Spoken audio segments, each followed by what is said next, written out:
Although their names are interchangeably used, cement and concrete are entirely different products. In fact, cement is one of the primary raw materials used in the production of concrete, along with water and aggregate.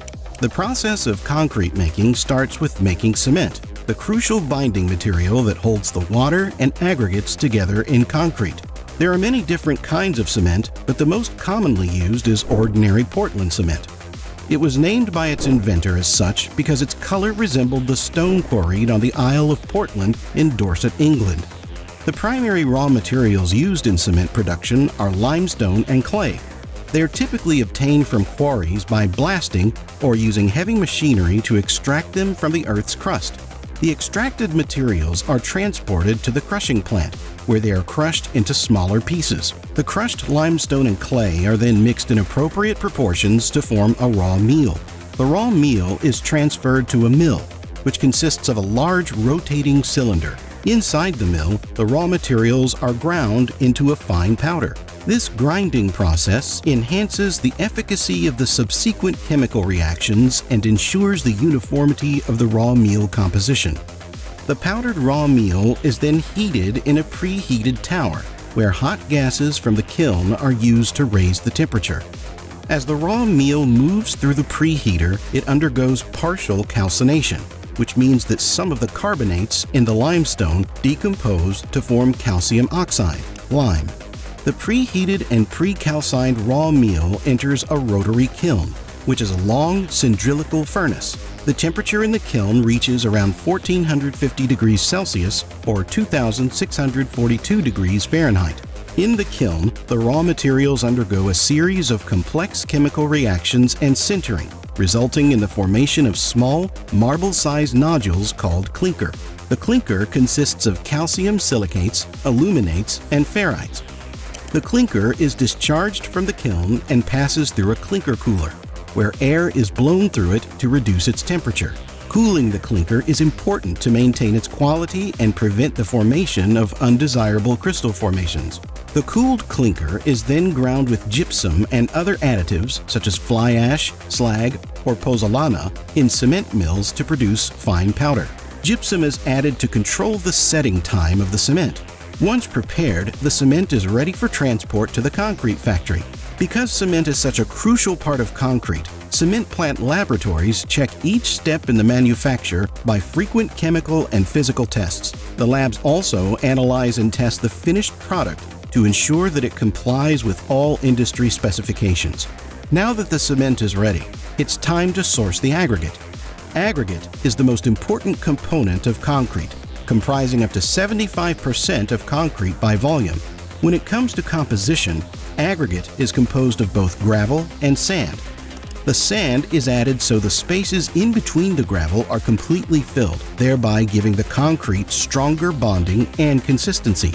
A well-graded aggregate, which is a balanced mixture of coarse and fine particles, reduces the requirement of cement, thereby making the whole process much more cost-effective.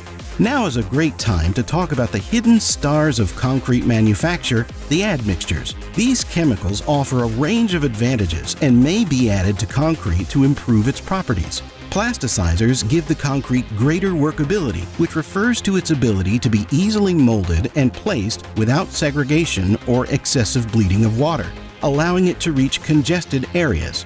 Accelerators or retarders are another type of admixture that fasten or slow down the setting time for concrete. Due to the fact that concrete cracks under tension, many chemical additives have been developed to increase the tensile strength of concrete. Concrete may also be strengthened by using fibers made of stainless steel, glass, and carbon. With the raw materials all there, concrete production can finally begin. The first step is to measure the proportions of cement, aggregate, admixtures, and water based on the desired strength and characteristics of the concrete. In fact, concrete mix design is an entirely different discipline dedicated to finding out the right proportions of raw materials in order to reach a target tensile strength.